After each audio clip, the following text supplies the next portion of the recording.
Everyone, you are very warm welcome to our channel PL story teller. और आज मैं आपके साथ wings of infection dragon with pearl का नेक्स्ट पार्ट शेयर करने जा रही हूँ। चलिए उससे शुरू करते हैं। लास्ट टाइम आपने देखा था कि जो जल्लाद होता है वो वनकशिंग जब अपनी ड्रैगन फॉर्म में होता है उसकी पूंछ पे एक पॉइजन वाला जो है तीर चला देता है, जिसकी वजह से वनकशिंग लहूलुहान हो जाता है।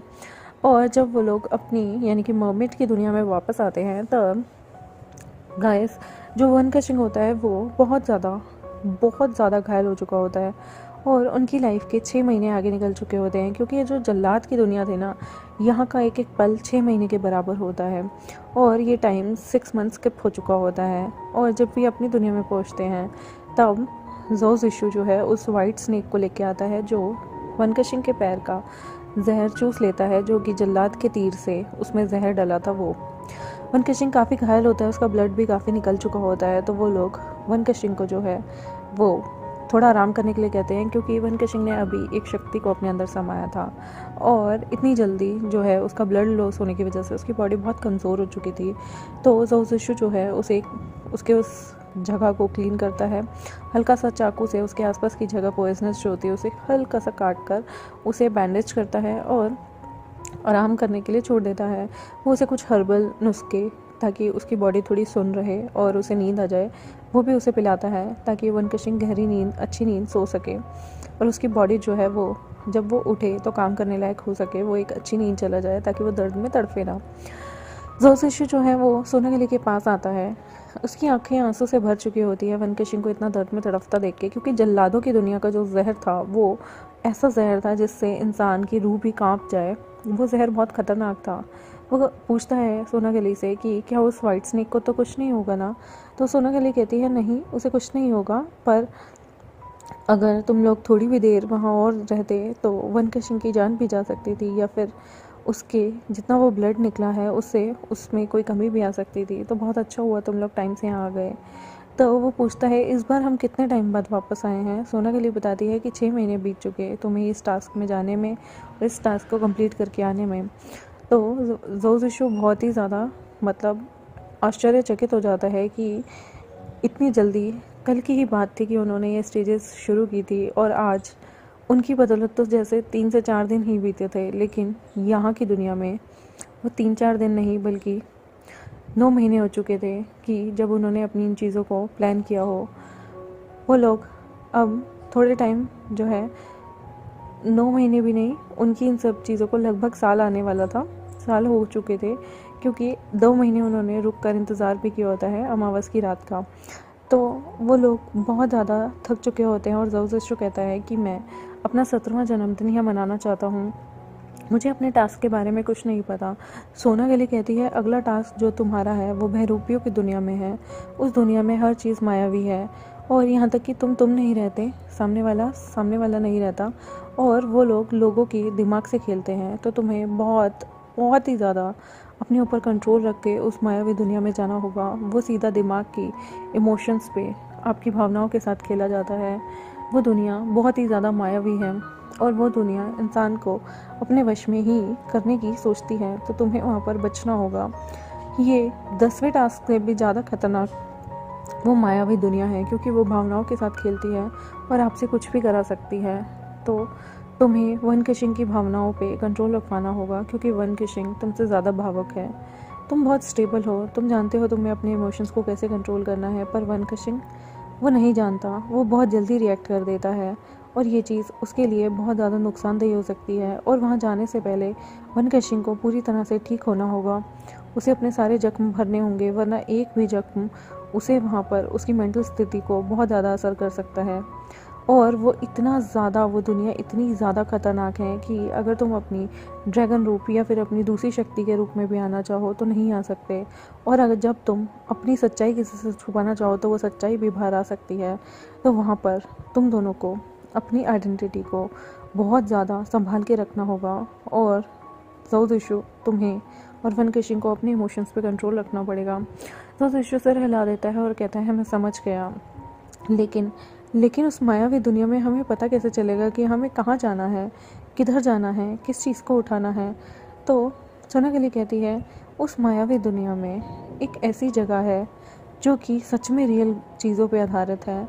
बाकी दुनिया सब कुछ मायावी है, लेकिन जो रियल लाइफ की दुनिया है तुम्हें वो ढूंढ कर वहाँ पर तुम्हें एक पेड़ के नीचे एक जगह मिलेगी, जहाँ पर वो जो प्यारी सी आत्मा है, यानी कि वो प्यारी सी मणि है, वो छुपी हुई है।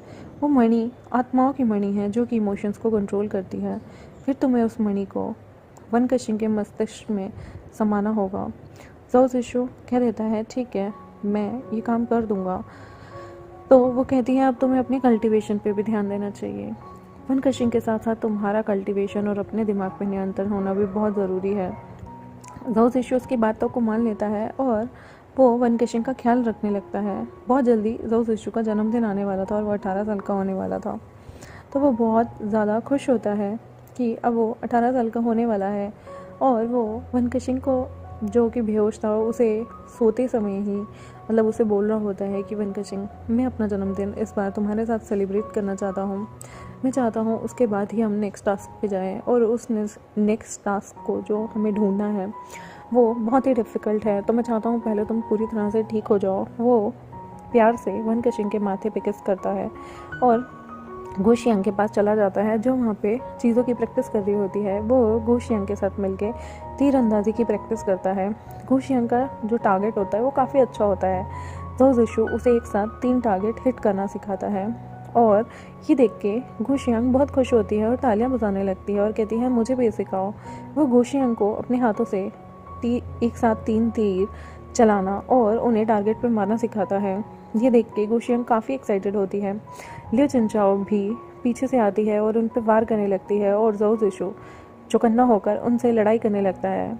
और लियो चिनचाओ और वहाँ से स्कॉर्पियो किंग भी ज़ाओ ज़िशु पे अटैक करने लगते हैं, और ज़ाओ ज़िशु खुद को दोनों से डिफेंड करने में बहुत ही अच्छी तरह से कामयाब हो जाता है। ये देख के वो दोनों काफ़ी खुश होते हैं कि ज़ाओ ज़िशु ने अपनी स्किल्स को काफ़ी अच्छे तरीके से ट्रेन किया है। वो कहते हैं तुम लोगों ने खतरा कैसे भांपा? तो ज़ाओ ज़िशु कहता है बस आपकी कदमों की आहट से। जब भी हम कोई आहट करते हैं तो हमारे कानों को इतना चौकन्ना होना चाहिए कि हम सारी चीज़ें सुन सकें। तो ज़ाओ ज़िशु की इस चीज़ से लियो चिनचाओ जो है वो काफ़ी ज़्यादा इम्प्रेस हो जाती है। स्कॉर्पियो किंग भी जानता था कि वन कशिंग बहुत ही अव्वल दर्जे का है, लेकिन ज़ाओ ज़िशु भी कोई कम नहीं है। ज़ाओ ज़िशु की मार्शल आर्ट भी काफ़ी अच्छी हुआ करती थी। स्कॉर्पियो किंग उसे स्वॉर्डमैनशिप का एक ड्यूल खेलने के लिए बोलता है, और ज़ाओ ज़िशु उसे हाँ भर देता है।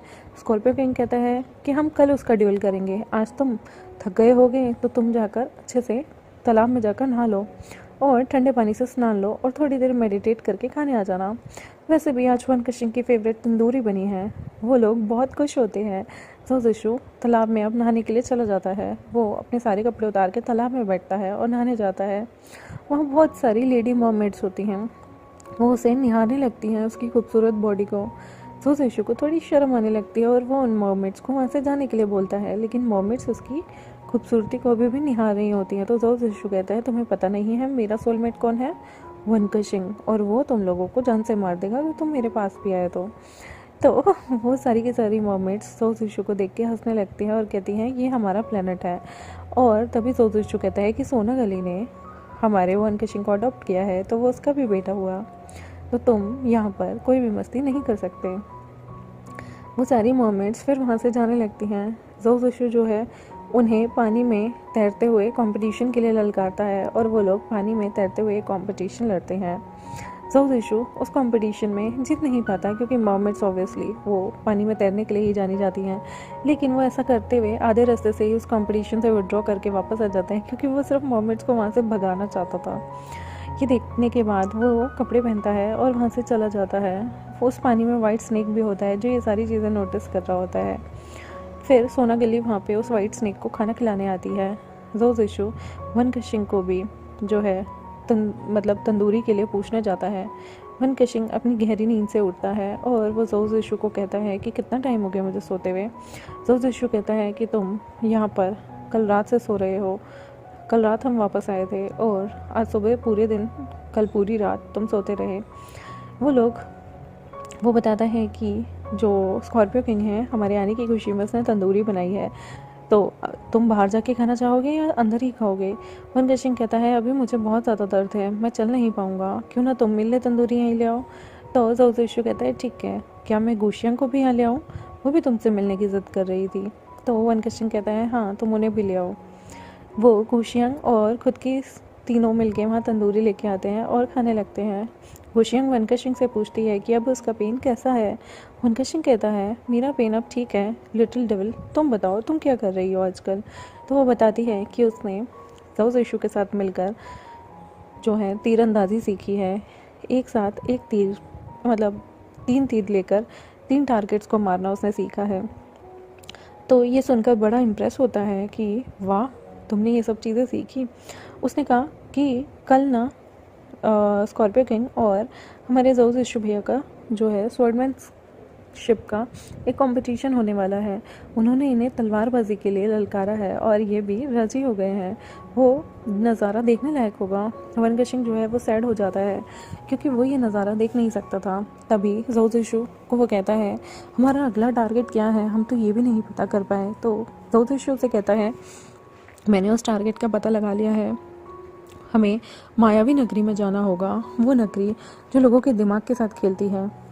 उसके लिए तुम्हें काफ़ी हद तक मेडिटेट करना होगा ताकि तुम अपने मस्तिष्क में अपने विचारों पे कंट्रोल रखो और अपने इमोशंस पे भी। वो जगह इंसान के इमोशंस के साथ खेलती है, तो हम दोनों को अच्छे से कल्टीवेशन करना होगा। वैसे मैंने डिसाइड किया है कि जब तक तुम पूरी तरह से ठीक नहीं हो जाते, और वैसे भी कुछ टाइम बाद मेरा बर्थडे आने वाला है, तो मैं अपना जन्मदिन मनाने के बाद ही अगले टास्क के लिए जाऊंगा। तो वनकशिंग भी काफ़ी खुश होते हैं क्योंकि इस साल वो लोग मतलब वनकशिंग जो है वो 107 साल का होने वाला था और जाओ जिशु 17 साल का। तो काफ़ी खुश थे कि अब उन्हें एक दूसरे के साथ मतलब 1 साल और आगे जीने को मिल चुका है। वो कहता है ठीक है जैसा तुम ठीक समझो, और तब तक मैं भी शायद ठीक हो जाऊँगा।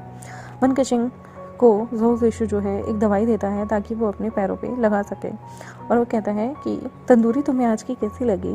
वनकशिंग कहता है ये तंदूरी मुझे काफ़ी अच्छी लगी, वैसे स्कॉर्पियो किंग ने अच्छी मेहनत करके बनाई है। तो वो पूछता है लियो चनचाओ आज मुझे देखने नहीं आई। तो जाओ जिशु कहता है वो आई थी पर तुम सो रहे थे। एक्चुअली उसी ने तुम्हें हर्बल टी वगैरह पिलाई थी ताकि नींद में भी तुम्हें भूख ना लगे और तुम्हारा पेट ना दुखे, इसलिए वो तुम्हें जो है हर्बल टी वगैरह पिलाकर चली गई थी। वनकशिंग कहता है तुम सब मेरा कितना ख्याल रखते हो और मैं हमेशा इंजर्ड हो जाता हूँ। जाओ जिशु कहता है तुम पर दुनिया का भार है, तुम ये सारी चीज़ें लोगों के लिए कर रहे हो, अपने माता पिता अपने लोगों के लिए। अगर तुम ये दर्द सह सकते हो तो हमारी चीज़ें तुम्हारे लिए कुछ भी नहीं है।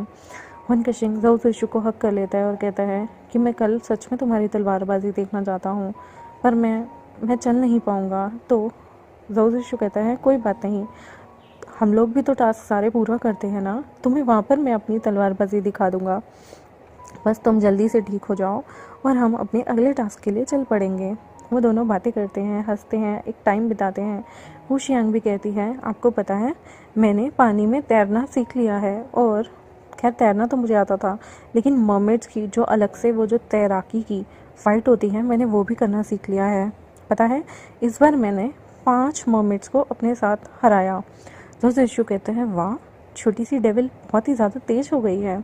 और गुशियांग उन्हें बताती है कि उसने जो है पानी में ज़्यादा देर सांस रोककर काम करने का भी रिकॉर्ड बनाया एक इंसान की तरह। तो ये सुनते ही जो हमारा वनकशिंग होता है वो उसे बहुत शाबाशी देता है। वो आगे बताती हैं कि वो 6 महीने से अभी तक यहाँ नहीं आए थे। वनकशिंग कहता है क्या 6 महीने? तो गुशियांग कहती है हाँ आप लोगों को यहाँ से गए हुए 6 महीने बीत चुके थे, आप 6 महीने बाद यहाँ आए हैं। और वो बताती है कि जो डीमन जो यहाँ रहते हैं मतलब बाकी दैत्य यहाँ रहते हैं उनमें से काफ़ी दैत्य जो हैं वो उनके प्लैनेट्स जो हैं वो अभी भी ठीक हालत में हैं, तो वो वापस जा रहे थे इस प्लैनेट पे से। तो वनकशिंग खुश होता है कि चलो उन लोगों के प्लैनेट पे तरक्की हुई और वो सोना गली का ये प्लैनेट छोड़ के अपने अपने प्लैनेट पे वापस जा रहे हैं। और वहाँ पर जो गुशियांग होती है वो उन दोनों के साथ मिलके अच्छे से तंदूरी खाती है जो कि काफ़ी लजीज और मुंह में पानी आने वाली थी। वो सारे के सारे काफ़ी अच्छा वक्त एक फैमिली वक्त वहाँ पर गुजार रहे होते हैं। तभी वनकशिंग कहता है तुम काफ़ी बड़ी हो गई हो, अब लगता है जैसे थोड़े टाइम बाद तुम्हारे लिए भी कोई लड़का देखना पड़ेगा। तो वो हंसते हुए कहती हैं मैं क्यों कोई लड़का देखूं, मुझे क्या ज़रूरत है, मैं तो यहाँ हमेशा रहूँगी सोना गली के साथ, आप दोनों के साथ। वनकशिंग कहता है लेकिन मैं तो जोजोशु के साथ रहूँगा, तुम्हारे लिए तो कोई ना कोई पसंद करना पड़ेगा ना। तो जो हमारी प्यारी सी क्यूट सी गुशियांग होती है वो कहती है मुझे नहीं करनी शादी वादी, मुझे हमेशा अपने गगो के साथ रहना है और मुझे गगो के साथ हमेशा रहना है, मुझे नहीं जाना ये प्लानट छोड़ के कहीं भी। तो वो हंसते हुए कहता है तो क्या तुम सारा दिन सारी ज़िंदगी बिना सोलमेट के रहोगी। तो गुशियांग कहती है आप भी तो बिना सोलमेट के हो। तो वनकशिंग कहता है बुद्धू, मेरा सोलमेट जोजोशु है और जोजोशु का सोलमेट मैं हूँ। तो वो कहती है अच्छा सोलमेट होना ज़रूरी होता है, सोलमेट का मतलब क्या होता है। तो वनकशिंग कहता है सोलमेट वो होता है जिससे आप हमेशा प्यार करो और उसी के साथ पूरी ज़िंदगी बिताने के सपने देखो, जैसे मैं जोजोशु के साथ। तो वो कहती है अगर आपका सोलमेट आपसे अलग हो जाए फिर क्या होगा। तो वनकशिंग कहता है तुम तो पागल हो, ऐसा थोड़ी होता है, मैं और जोजोशु हमेशा साथ रहेंगे। और मैं अपना चैप्टर यहीं ख़त्म करती हूँ। आई होप आपको ये चैप्टर अच्छा लगे मेरे चैनल को सब्सक्राइब कर दे, वीडियोस को लाइक कर दे और बेल आइकन को प्रेस कर दे। Bye bye.